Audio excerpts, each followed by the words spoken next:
Ils sont influenceurs, sportifs, gamers, pompiers, humoristes. Leur point commun, des rêves plein la tête et surtout une volonté de briser les idées reçues sur le handicap.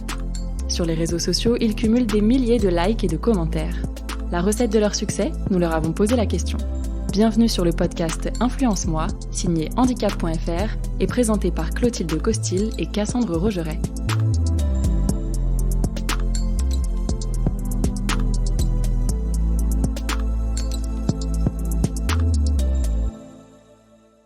Elle est l'une des influenceuses beauté les plus connues, fidèle à YouTube depuis 2010. Avec son Hello ma team chouchou au début de chaque vidéo, Elsa alias Elsa Makeup a grandi en même temps que ses abonnés et frôle après 12 ans le million de followers. Au milieu de ses vidéos d'essayage de vernis ou fard à paupières, Elsa cède peu aux confidences sur son histoire. La jeune femme de 31 ans a en effet longtemps caché son fauteuil roulant et sa paraplégie face caméra, de peur de devenir Elsa en fauteuil ou Elsa la fille handicapée. Aujourd'hui, fini les plans serrés, elle pose fièrement avec son fauteuil et s'explique sans phare sur son handicap sans pour autant souhaiter devenir un porte-étendard. Bonjour Elsa. Bonjour, merci de me recevoir. Merci à toi. Alors, ça n'a pas toujours été simple de parler aussi librement de ton handicap. D'ailleurs, peux-tu l'expliquer rapidement ? Alors pour faire une petite version courte, on va dire, moi je suis née avec une maladie génétique qui, donc dès l'âge de 4 ans, j'ai eu une première intervention durant de nombreuses années, puisqu'en fait, c'est un retard osseux au niveau des têtes fémorales et ça cause en fait un retard de croissance en gros et donc j'ai eu, tout un tas d'interventions à ce niveau-là qui sont toujours très, très bien passées et vers l'âge de 10 ans, on m'a détecté une scoliose, donc quelque chose de très commun. Je venais de faire 14 ans quand j'ai eu mon arthrodèse, donc c'était censé corriger, la scoliose. Pareil, intervention très commune et malheureusement, là, ça s'est beaucoup moins bien passé puisque je suis sortie du bloc opératoire paraplégique et depuis, je n'ai jamais pu récupérer. Donc voilà un petit peu mon histoire. Tu n'as jamais eu l'explication finalement de l'origine de ta paraplégie, vraiment, enfin en détail ? Non, jamais et c'est vrai que c'est quelque chose, qui est hyper frustrant, p quand on sait pas, en fait, vraiment le pourquoi du comment. On m'a dit que la moelle avait souffert et que c'était probablement dû à une mauvaise irrigation sanguine, mais en soi, la moelle n'a pas été touchée, j'ai pas d'hématome, enfin vraiment, il y a rien qui explique, ce qui s'est passé. C'est vraiment un mystère médical à part entière, mais la paraplégie est bel et bien là et comme j'ai dit, j'ai jamais récupéré donc ouais, c'est très frustrant tout ça. Oui, que des hypothèses donc. Alors pourquoi avoir décidé de te lancer sur YouTube en 2010, à l'époque où on n'en était finalement qu'au balbutiement des réseaux sociaux ? Ouais, c'était une toute autre époque, rien à voir avec le YouTube qu'on connaît très bien, aujourd'hui. À l'époque, donc pour mettre un petit peu les choses dans son contexte, moi j'étais au lycée. J'avais eu mon accident quelques années plus tôt, donc c'était une période un petit peu, pas très drôle pour moi. J'avais beaucoup de mal à accepter tout ce qui se passait et voilà, j'étais très renfermée sur moi-même et un jour, je cherchais en fait, je cherchais des explications sur comment me boucler les cheveux avec un fer à lisser, tout bêtement, sachant que c'est marrant puisque aujourd'hui, c'est vrai quand on a ce style de questionnement, c'est inné. On consulte YouTube pour tout type de tutoriel. Mais à l'époque, moi, à l'époque, pour moi, c'est vrai que quand j'allais sur YouTube, c'était pour écouter la musique, voir des bandes annonces de films. C'était beaucoup moins, un réflexe et du coup, je connaissais pas du tout cet univers-là et quand j'ai fait ma recherche, je me suis rendu compte qu'il y avait des chaînes qui répondaient à tout ça. Voilà, des filles qui faisaient des vidéos, beauté, coiffure et je connaissais pas du tout. J'ai trouvé ça génial et du coup, j'ai regardé plein de vidéos. Ça a été un déclic, sachant qu'à cette époque-là, je me laissais vraiment, beaucoup aller et je me maquillais plus, enfin vraiment, je ne prenais pas du tout soin de moi et donc le fait de regarder ces vidéos de filles, comme moi en fait, hein, qui faisaient juste des vidéos comme ça pour apprendre, je trouvais ça génial, ça m'a vraiment beaucoup plu et j'ai appris, au fur et à mesure. J'ai adoré cette proximité-là et un de ces jours, je me suis dit: «Bah, pourquoi pas moi?» Puisqu'autour de moi, c'est vrai que mes copines se maquillaient pas vraiment et c'était pas un sujet sur lequel on c'était pas un point commun que j'avais, quoi. J'ai fait ma première vidéo, mais pas du tout dans l'optique, que ça dure et je me suis dit: «De toute façon, personne ne va les regarder», j'ai pas vraiment réfléchi à l'époque. Ouais, donc avec des petits moyens, de manière un peu artisanale au début, comme beaucoup d'influenceuses finalement, et puis Ouais. puis ça a pris de l'ampleur, assez vite? Non, ça a été, assez progressif, en fait. Il y a pas eu un moment où ça a explosé, ça a été très progressif et c'est vrai qu'à l'époque, comme je dis, c'était pas du tout le YouTube d'aujourd'hui qui était, je dirais pas qu'aujourd'hui c'est saturé, mais il y a beaucoup, beaucoup, beaucoup de monde. À l'époque, du moins dans la sphère beauté, j'entends, tout le monde se connaissait plus ou moins. C'était très convivial, c'était très, très, très, très différent.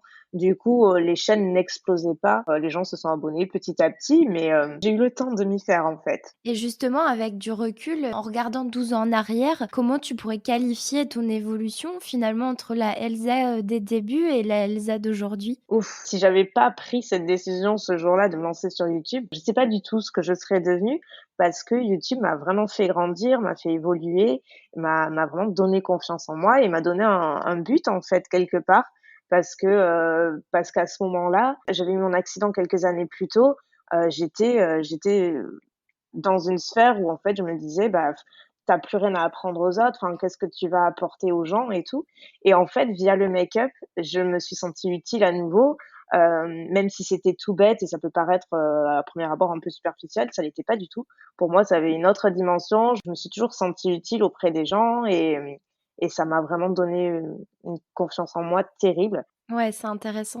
Alors je le disais en introduction, tu as fait le choix, de cacher ton handicap au début. Pourquoi? J'acceptais pas du tout mon handicap, qu'on se le dise clairement, hein, j'avais honte, de l'image que je renvoyais, enfin vraiment c'était hyper dur à gérer pour moi. Du coup, le fait de se mettre sur YouTube, déjà c'est pas une décision facile, hein, même si à l'époque j'ai pas trop réfléchi, je il y avait bien un point sur lequel j'étais catégorique, c'est que, je voulais pas qu'on sache que j'étais en fauteuil parce que je voulais pas en parler et surtout je voulais pas que les gens me collent un petit peu une étiquette, voilà, et que les questions tournent autour de ça. Moi, je voulais juste être Elsa et pas Elsa, la fille en fauteuil roulant. Je voulais juste m'en détacher au maximum et être, une fille comme tout le monde, tout simplement. Et j'étais pas prête à en parler aussi, à ce moment-là. Ouais, c'est une question de timing aussi. Alors justement, Mmh. à quel moment tu t'es dit qu'il fallait le faire savoir? Parce que en fait, à l'époque, j'avais un fauteuil roulant, les poignées étaient plus apparentes, donc on les voyait et d'une vidéo à l'autre, bah, même si, ma tenue, mon make-up, mes coiffures changeaient, les poignées étaient toujours, toujours présentes forcément. Ouais. Donc bah, les gens, voilà, il y en a qui surtout sur YouTube, donc j'avais des petites questions sur ça: «Mais c'est bizarre, tu serais pas sur un fauteuil?» En gros, c'est les poignées qui m'ont trahie, quoi. Et donc les questions, bon, au début, il y en avait peu et au fur et à mesure du temps, des semaines, des mois, ça prenait un petit peu plus d'ampleur et même si je voyais ces questions-là, je n'y répondais pas, je faisais comme si parce que j'étais très embêtée au fond de moi, ça me vexait un petit peu parce que c'est pas un détail auquel j'avais pensé. Moi, j'avais pas fait attention. Donc ouais, j'y répondais pas et puis, sauf que bon, le temps a passé et au bout d'un moment, je l'avais dit dans une première vidéo, c'était, je crois une foire aux questions et à ce moment-là, j'avais dit, «Bon effectivement oui, je suis en fauteuil, mais c'est tout» et je me suis pas éternisée, j'ai un peu balayé le truc parce qu'encore une fois, je me sentais pas prête d'en parler, j'avais un peu peur, mais je me suis dit: «C'est bon, je leur dis que je suis en fauteuil, c'est bon, ils le savent, maintenant ils vont passer à autre chose». Tu parles. Très Ouais. mauvaise idée, évidemment que ça a créé encore plus de questionnements et j'en ai vraiment parlé, environ 3 ans après. Donc ça s'est pas fait de suite, hein. Quelle a été la première réaction finalement de ta communauté? Tu disais que tu avais eu beaucoup de questionnements. Ils ont été, hyper bienveillants. Ça, de ce côté-là, j'ai pas le droit de me plaindre parce que j'étais terrifiée. J'avais vraiment très peur, en fait, que ça change leur regard sur moi, que ça change leur comportement et que du coup, ils occultent complètement la partie, bah, beauté qui était vraiment le cœur de ma chaîne et qui l'est toujours plus ou moins. Mais ouais, j'avais peur que ce soit centralisé maintenant sur mon handicap et en fait, pas du tout, je pense qu'après, j'ai su aussi peut-être, trouver les mots et j'ai pris le temps aussi d'expliquer les choses et de bien me dire que voilà, ça faisait partie certes de ma vie, mais qu'il y avait pas que ça. J'ai reçu beaucoup de soutien, beaucoup de messages, adorables, enfin vraiment ça s'est très, très bien passé et je regrette pas, mais bon, c'était juste pas le bon timing, 3 ans plus tôt et c'est comme pour tous et on sait quand c'est le bon moment. Instagram a longtemps mis en avant les corps parfaits, Mmh. retouchés, répondant aux standards de la beauté. Comment, on trouve sa place quand on ne répond pas forcément à ces dictats? Bah, moi, je me suis jamais vraiment trop posé la question, on va dire, parce que je suis toujours partie du principe, même si j'acceptais pas du tout ce qui m'arrivait, je suis quand même toujours partie du principe qu'il y avait de la place pour tout le monde et je me suis jamais trop dit: «Ouais, est-ce que vraiment j'ai ma place? Est-ce que j'ai le droit d'être ici?» Donc de ce côté-là, ça a pas été quelque chose qui a été un blocage pour moi. Moi, quand je suis arrivée sur les réseaux, enfin, tout du moins en tant qu'Elsa Makeup, entre guillemets, heu, les réseaux n'étaient pas les réseaux qu'on connaît aujourd'hui. Les gens sont très durs, très critiques. À l'époque, beaucoup moins. Donc j'ai quand même eu cette chance d'arriver au bon moment où même s'il y avait de la critique, ça n'avait rien à voir avec aujourd'hui et personnellement, j'ai toujours été très bien intégrée, très bien accueillie.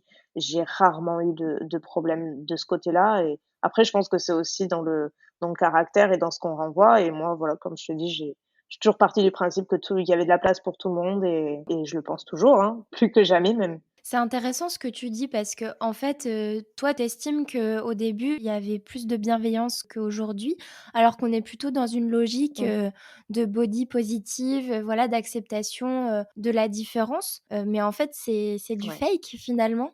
Je pense, est-ce que c'est du fake? Je sais pas, mais en tout cas, il y a ce mouvement, qui pour moi, il y en a beaucoup qui jouent dessus pour être un petit peu, trending, hein, dans les tendances et tout, mais dans le fond, moi j'ai pour avoir vu l'évolution des réseaux et des gens peu à peu, aujourd'hui, c'est vraiment très, très, très, très dur de s'afficher et d'être, peu importe, hein, qu'on soit sur YouTube, sur Insta, sur, n'importe quel réseau, les gens sont hyper critiques pour un rien. Faut vraiment avoir les épaules aujourd'hui, donc il y a beaucoup, beaucoup d'évolutions à faire de ce côté-là. Alors on parlait d'Instagram, YouTube, c'est tes 2 chaînes principales. Quel est, justement ton réseau social préféré? Mais je dirais que ça reste peut-être Instagram, c'est là où, c'est mon réflexe, hein, c'est le réseau sur lequel je passe probablement le plus de temps et c'est aussi celui sur lequel je pense, je garde le plus de contact avec mes abonnés, sur lequel j'échange le plus facilement. Parce que même si j'essaie de répondre à un maximum de commentaires, sur YouTube, au final, l'échange n'est pas aussi quotidien que sur Insta, en fait. C'est très différent. Ouais. Du coup, ouais, je suis peut-être j'aime bien Insta, même si, sur le côté algorithme et tout, c'est hyper démotivant et c'est toute autre chose, mais ça reste celui que je préfère. J'aime bien la proximité, qu'on a sur ce réseau avec les gens. Pourquoi tu estimes que c'est démotivant en matière d'algorithme? Parce qu'en fait, bah, comme, beaucoup je pense de créateurs, en parlent, de nos jours, malheureusement toutes les publications, tout ce qu'on peut publier en termes de story, de posts, donc sur Insta, les publications sont pas forcément montrées, comme elles le devraient et du coup on perd beaucoup. Enfin moi, il y a je reçois, mais très, très, très souvent des messages, d'abonnés me disant: «Ah mais j'ai pas vu ta publication, elle est pas sortie sur mes abonnements» et c'est super frustrant parce qu'en plus j'y suis depuis des années. Mais Insta a un algorithme bien à lui. C'est vrai que c'est un peu frustrant quand tu as bâti, ta communauté au fur et à mesure des années et quand tu essaies d'être présent et de faire les choses, mais en fait, tu disparais complètement dans la masse parce que c'est un réseau qui sature, hein. Est-ce que tu dirais que c'est parce que parfois tu parles de sujets de fond, pas forcément du handicap, mais d'un sujet qui te tient à cœur et qui est pas forcément, instagrammable ou Instagram friendly? J'ai pas vraiment d'explication parce que sur Insta, j'ai pas un cœur de cible non plus. Je parle pas forcément tout le temps de la même chose. Je poste pas non plus très, très fréquemment, enfin pas tous les jours, tout du moins. Ouais. C'est très aléatoire.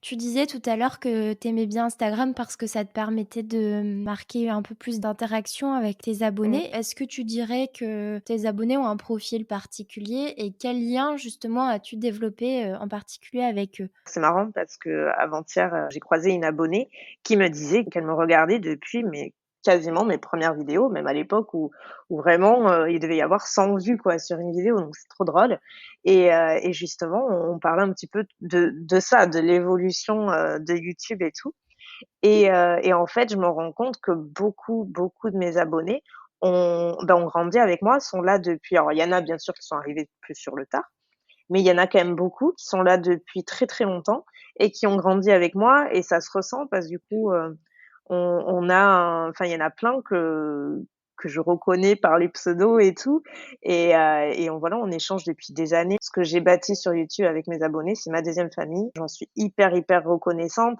et ce sont des personnes, ouais, qui ont grandi avec moi, donc qui ont plus ou moins mon âge. Pour la grande majorité, c'est 20-37 ans, la cible de ma chaîne. Du coup, voilà, elles sont hyper matures. À chaque fois qu'on se croise, dans la vraie vie, ça se passe toujours très bien et c'est hyper naturel, en fait. C'est ça qui est marrant, c'est que souvent elles me disent: «Mais ça te fait pas bizarre parce que nous on te connaît, mais toi tu nous connais pas, du moins physiquement?» Et je dis: «Ouais, mais pas du tout. Il y a jamais eu un moment où c'était, bizarre ou quoi». J'ai beaucoup de chance sur ma communauté, c'est vraiment des gens, comme je te dis, très bienveillants, très présents. C'est vraiment une belle communauté. C'est plutôt finalement à ton image, la bienveillance qui se reflète à travers, à travers, Ouais, ce je que tu bah, dégages et ouais, j'en suis super heureuse parce que c'est quand même une chance de nos jours, hein, faut se le dire. ouais. Alors tu le disais, la toile, c'est pas forcément le monde des bisounours. Est-ce que tu as et tu le disais aussi que tu étais entourée de gens bienveillants, mais est-ce que tu as été, déjà, dénigrée ou harcelée? Pas vraiment, enfin même pas du tout, je peux pas dire que j'ai eu de gros problèmes à ce niveau-là. Après, en quasiment 12 ans, évidemment que des haters, il y en a dans le lot, hein, ça, mais il y en a sur toutes les chaînes et c'est pas parce qu'on est en fauteuil qu'on en a plus ou moins qu'un autre.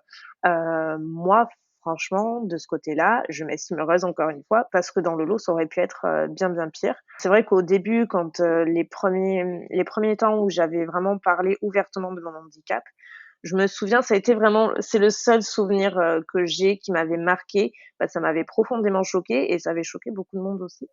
À ce moment-là, donc ouais, j'en avais parlé 1 an plus tôt, donc bon, c'était rentré un petit peu dans les mœurs. Je faisais des vidéos, ce qu'on appelle des hauls, donc où on présente, nos petits achats et tous nos derniers achats et j'avais reçu des critiques, disant qu'en gros, j'utilisais ma pension d'handicapé pour faire ces achats-là. Mais c'était horrible, en fait, la façon dont ça avait été tourné et j'avais trouvé ça, mais déjà tellement vicieux, tellement méchant, tellement, injuste. Ça m'avait vraiment, vraiment choquée. J'avais répondu en vidéo et ça avait fait d'ailleurs pas mal de bruit et après, honnêtement, ça s'est plus jamais reproduit, hein. Mais ça a été le seul moment où je me suis sentie mais hyper visée. Mais après, en dehors de ça, non, j'ai rarement eu de problème, que ce soit de la part des abonnés ou dans le boulot, en fait, avec les marques ou autres. J'ai toujours été très, très bien intégrée et je me suis jamais retrouvée dans de mauvaises situations. Alors aujourd'hui, contrairement à d'autres influenceurs en situation de handicap, tu ne fais pas du handicap un sujet central pour répondre à ton haters, s'il nous écoute. Tu as Exactement. tu as maintenu ta ligne éditoriale liée à la beauté et au lifestyle. C'est important pour toi de garder ce cap? Oui, complètement, parce que, bah, au final, c'est vrai que comme je disais précédemment, quand j'ai commencé ma chaîne, je voulais me détacher du handicap. Je voulais pas, voilà, je voulais juste être Elsa, tout ça et 12 ans plus tard, j'en parle complètement ouvertement et qu'au contraire, je l'ai intégré petit à petit, mais parce qu'après il y a la maturité et tout qui se fait. Mais j'ai toujours à cœur de me dire que, bah, je suis pas que Elsa avec son fauteuil et que j'ai plein de centres d'intérêt dans la vie et que je veux les partager et que oui, je peux parler du handicap, mais je veux pas que ça tourne, qu'autour de ça parce que voilà, j'aime plein de trucs et je trouve que c'est hyper important de varier aussi ses contenus et après j'ai toujours été passionnée de beauté. C'est comme ça que ça a commencé, donc ça restera ma ligne éditoriale vraiment de cœur. Donc Ouais. ça, je pense que ça changera jamais, mais c'est vrai que sur les dernières années, j'ai vraiment varié mon contenu en intégrant plus de lifestyle, en parlant un petit peu plus de moi comme je l'avais un peu moins fait, mais ça fait partie de l'évolution donc oui, il y a eu du changement à ce niveau-là. Il y en aura probablement encore, à venir, mais ça restera toujours varié et c'est Elsa et tout ce qu'elle aime, quoi. Tu parles d'avenir, quels sont tes projets? Je suis pas du tout le style de personne à faire des plans et des projets sur l'avenir. J'en suis incapable, j'en suis vraiment incapable parce que je pars du principe que tout peut arriver demain. Alors c'est pas du tout négatif, mais j'arrive pas à me projeter et je sais que oui, j'ai des objectifs que je me garde en tête, mais très peu au final. J'en suis à un stade de ma vie où j'aspire juste à être heureuse, à être en bonne santé avec mes proches et c'est tout. Mais après, je me dis pas: «Je veux faire ci, je veux faire ça». Là, mon goal, c'était, d'acheter mon appartement. Je l'ai, j'y suis depuis quelques petits mois maintenant. Là, le prochain goal, c'est d'avoir mon permis. C'est la seule chose qui manque à mon indépendance et c'est vraiment un gros, gros objectif de vie. Donc c'est un gros projet sur lequel je travaille. Mais après, professionnellement et tout, j'ai des envies, mais rien n'est figé dans le marbre et je laisse faire des choses et je veux juste être heureuse déjà, c'est beaucoup. C'est déjà un beau projet. Ouais, c'est déjà un beau projet, ouais. On te le souhaite en tout cas. Place maintenant aux questions signatures de ce podcast.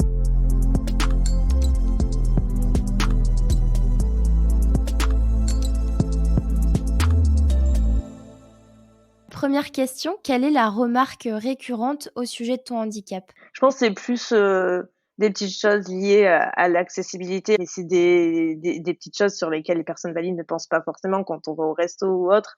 Par exemple, il y a pas très longtemps, on s'est retrouvés à une table super haute. Enfin, la résa était sur une table hyper haute et les personnes avec qui j'étais se sentaient hyper gênées bêtes. Je dis: «Mais c'est pas grave» et c'est vrai que bon, tu y penses pas forcément. Enfin, maintenant, moi, j'ai l'habitude, mais c'est vrai que ça peut mettre dans des situations, un petit Inconfortable. peu inconfortable, mais moi Ouais, personnellement, je prends tout à la rigolade ou presque. ouais.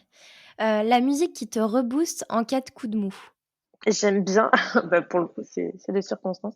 Elle date pas d'aujourd'hui, mais Happy de Pharrell Williams. J'aime bien le mood, ça rebooste toujours. C'est marrant parce que tu es la 2e personne sur ce podcast à noter cette chanson et je trouve C'est que c'est vrai? à l'image un petit peu de ce que les influenceurs en situation de handicap dégagent. Donc, Ouais, et merci ben pour voilà. ce partage. Et ben voilà, c'est pas fait exprès, c'est marrant. 3e question, quel est ton atout majeur? Alors attention, tu as 1 minute, top chrono, influence-moi. Je dirais que c'est ma positivité et peut-être mon sourire. J'essaie de garder toujours, le sourire dans toutes les situations, bon, sauf les situations dramatiques évidemment, mais ouais, j'essaie toujours de garder l'humour, le sourire, parce que je me dis que ça sauve de tout ou presque dans la vie. C'est dans la continuité de ta chanson, Happy. Exactement, exactement. Pour finir, est-ce que tu pourrais partager avec nous ton mantra, la phrase qui te fait avancer au quotidien? Alors il y a une phrase, ouais, que j'aime bien, je trouve qu'elle parle beaucoup. C'est: «Si la vie te donne une centaine de raisons de pleurer, montre à la vie que tu as 1000 raisons de sourire». On en revient toujours d'ailleurs à plus ou moins la même chose.